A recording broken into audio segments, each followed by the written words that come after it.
जीवन यौवन राजपद स्थिर रहे न कोय। जो समय जाए सत्संग में जीवन का फल होए। सभी जानते हैं कि जीवन क्षणभंगुर है।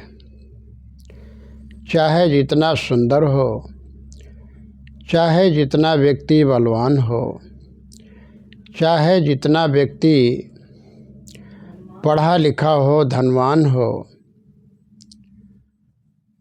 लेकिन जीवन का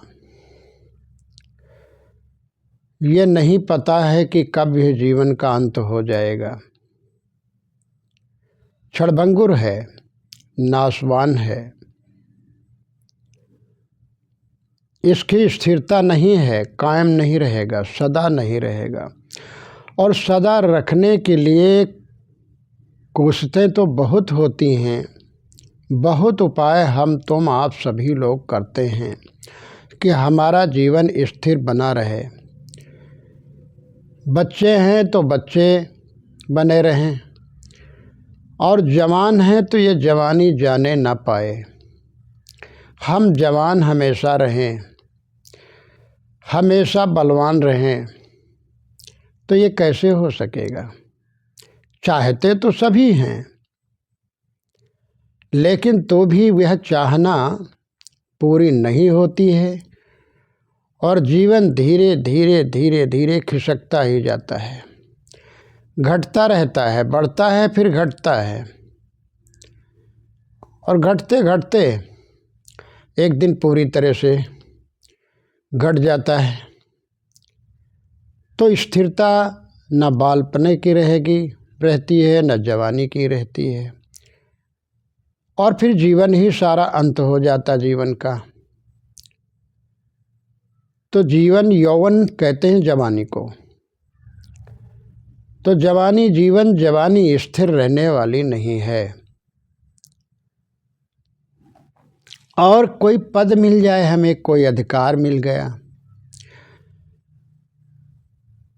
तो पहले ले लें कि जीवन स्थिर नहीं है, जीवन हमारे वश में नहीं है कि हम अपनी जवानी बरकरार रखें और बुढ़ापा ना आने दें।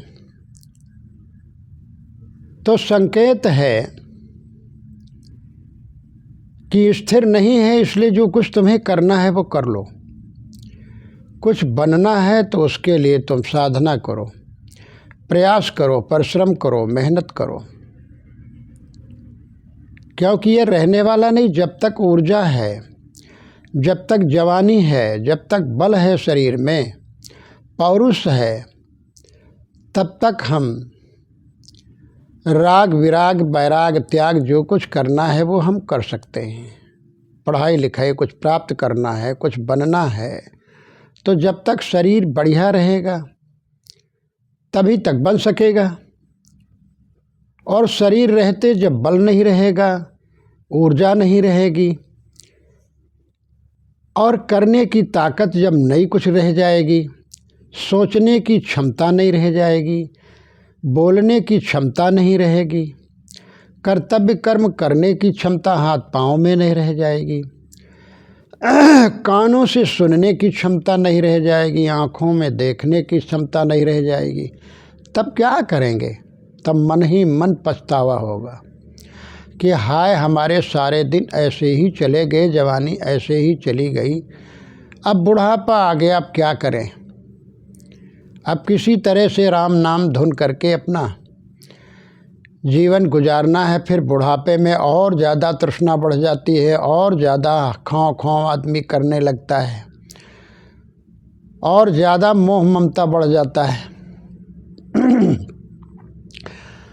तो कहाँ कुछ बनने वाला है। बनने वाला जब था तब तो हम अहंकार करके और प्रपंच में, पाप में, छल में और गफलत में, प्रमाद में सब हम अपना समय जो जिंदगी का था, जीवन का समय अनमोल हमने खो दिया। अब क्या होना है आखिरी में, इसलिए हमें सोचना है ऐसे ही हमारा जीवन बेकार ना चला जाए। जवानी ये बेकार में ना जाने पाए, इससे हम कुछ कर लें। और जो कुछ करके तुम जाओगे यहाँ से, तो यहाँ कुछ छोड़ करके जाओगे, कुछ अपने पद चिन्ह, अच्छे कर्मों की जो खुशबू है, शुद्ध चरित्रों की जो खुशबू है, वह रहेगी, लोगों को महकाएगी और महक और ज़्यादा तेज बढ़ती रहेगी। और तुम्हारा भी कल्याण होगा, आत्म कल्याण होगा सत्कर्मों के द्वारा, सत्संग और भजन भक्ति करने से। एक तो नया जीवन और ज़िंदगी में ही आनंद और सुख मिलेगा। दूसरे, शरीर के अंत होने पर हमारा तो अंत होता नहीं है, जीवात्मा का तो अंत होता नहीं है। पुनः हमें अगर शरीर मिलेगा तो बढ़िया मिलेगा, बढ़िया सत्संगी मिलेंगे, अच्छे विचारक मिलेंगे, अच्छी बुद्धि तुरंत उत्पन्न हो जाएगी और अब फिर सत्कर्मों पर चल पड़ेंगे। और राजपद अगर कुछ मिला हुआ है, ध्यान दें कि जीवन हमें बड़ी मुश्किल से मिला है, और फिर राजपद जो कुछ पढ़ लिख करके या प्रयास करके, साधना करके जो कुछ आपको पद मिला है, प्रभुता मिली है,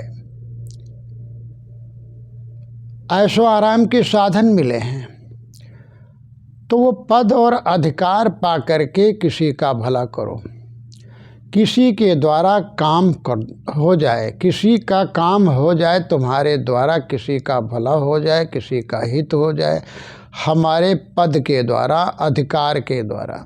उन अधिकारों का सदुपयोग करो।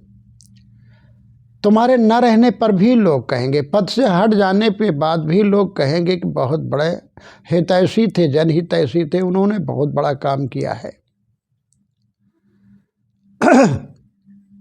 एक कोटवा धाम के महंत साहब हुए हैं श्री जगन्नाथ बख्श सिंह, वो महंत थे और उस समय में चेयरमैन थे। चेयरमैन का पद उस समय में बहुत बड़ा माना जाता था, और कक्षा 5, 8, 10 और कक्षा 3 ही के पढ़े लिखे लोग अगर उनके चरण स्पर्श कर लिए, हाथ जोड़े, तो वे धागा बांध देते थे, भक्त भी बना देते थे। कहते थे अच्छा ठीक है तुम भक्त हो जाओ, धागा बांध लो। बस कहीं गेटमैन, कहीं केबिन मैन, तो कहीं लाइनमैन, तो कहीं टीचर प्राइमरी के, अपनी कलम से कर देते थे। आज भी बहुत जिंदा हैं और वो कहते हैं कि वो हाथ उठाते हैं और नमन करते हैं कि धन्यवाद, वो अब नहीं हैं, लेकिन हमारी ज़िंदगी उन्होंने बना दिया था। हम बहुत कम पढ़े लिखे थे, कक्षा 5 के मेरे को मिले गेटमैन, पैटमैन, तो वो उनका नाम लेते रहे, आज भी नाम ले रहे हैं, जो जिंदा हैं वो नाम ले रहे हैं उनका। तो अपने जीवन में अपने पद को पा करके कुछ काम कर जाओ, किसी का भला कर दो, हित कर दो, वह हित तुम्हारा जन्म जन्मांतर तुम्हारा साथ देगी, भलाई तुम्हारा साथ देगी। और कोई साथ जाने वाला, न कोई धन दौलत, परिवार कुटुंब, और न शरीर और न यह संसार, कोई जाने वाला नहीं है। इसलिए अपने पद को पा करके, अधिकार को पा करके समझो ये हमेशा नहीं रहेगा। आपके हाथ में नहीं है कि हमारा अधिकार बना रहे, हमारा ये पद बना रहे, हमारी ये प्रभुता बनी रहे। तमाम लोगों की पद प्रभुता उनके देखते देखते छिन जाती है, चली जाती है, ना अपना कुछ कर पाए, ना दूसरों का ही कुछ कर पाए। तो ये सब कुछ पाने से क्या हुआ? सब कुछ मिल जाए, लेकिन ये अविचल है, चलने वाली, मतलब स्थिर रहने वाली नहीं है, चलायमान है, चंचल है, चला जाएगा। जितनी प्रभुता है, जवानी है, जिंदगी है, धन है, दौलत है, परिवार है, और जितने संगी साथी हैं सब छूटने वाले हैं। शरीर छूटने वाला है, पद अधिकार छूटने वाला, हमेशा नहीं रहेगा। अविचल नहीं है। अविचल का मतलब है स्थिर। तो अविचल रहे न कोई, ये कोई भी सदैव रहने वाले नहीं हैं, इसलिए इनका घमंड न करो। जवानी को पा करके सावधान रहो और पद पा करके सावधान रहो, सत्कर्म कर लो। सत्कर्म ही तुम्हारे साथ जाएंगे, वही सुख और शांति और मोक्ष कल्याण के कारण बनेंगे। ये स्थिर रहने वाले नहीं हैं। तो जितना समय हमारा सत्संग में जाए, सत्य चर्चा में जाए, स्वाध्याय में जाए, संत के दर्शनों में जाए, उपकार में, सेवा में, दूसरों की भलाई करने में, सेवा करने में, माता पिता गुरुजनों, दुखियों की, निर्धनों की, रोगियों की, जितनी भी सेवा हो सके हम अपने जीवन में, जितना जो कुछ गिना गया है वो सब कुछ रहते हुए जितना भी जो कुछ कर सकें अच्छा कर लें, क्योंकि हमें साधन मिला, पद मिला, अधिकार मिला, सब कुछ मिला है। इसका सदुपयोग करके जो भी हम दूसरों के साथ में कुछ कर लें, और फिर जो समय जाए वो तो रहने वाला कुछ नहीं है, छूट ही जाएगा, छूटने वाला है। लेकिन जो हमारा समय सत्संग में जाएगा, सत्य प्राप्ति के लिए, संत दर्शन के लिए, सत्कर्म के लिए, तो जो समय सत्पुरुषों की संगत में हमारा चला जाएगा, जितने क्षण हमारे सत्संग में, सत्य चिंतन में, स्वाचिंतन में और सत्कर्मों में, संत दर्शनों में, संत सेवा में जो हमारा समय जाएगा, जो बीतेगा, वही जीवन का फल है, वही जीवन का मधुर फल है, शांति फल है और अनंत सुख प्रदान करने वाला ये मार्ग है। सत्संग जीवन का फल हो, समझ लीजिए कि जीवन का फल वही है, सत्संग, सत्कर्म, संत दर्शन, संतों की सेवा,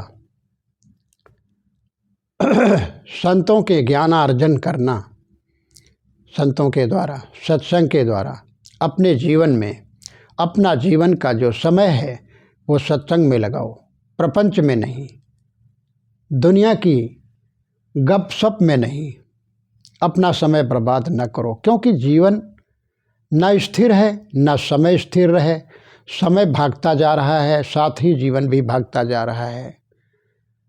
तो जितना धन हमारा परोपकार में लग जाएगा, पुण्य में लग जाएगा, जनहित में लग जाएगा, देश हित में, वह समझ लो कि धन हमारा सार्थक।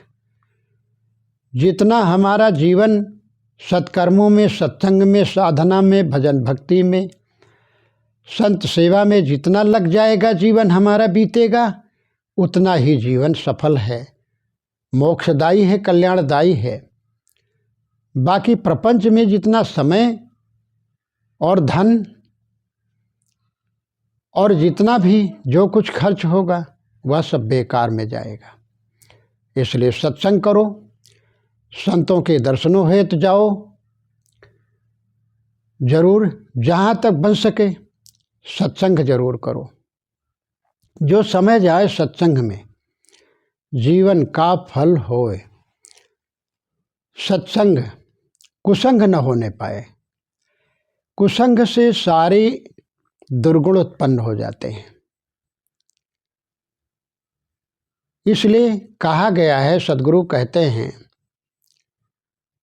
कि संगत कीजिए साधु की, हरे और की व्याधि, ओछी संगत ओछा,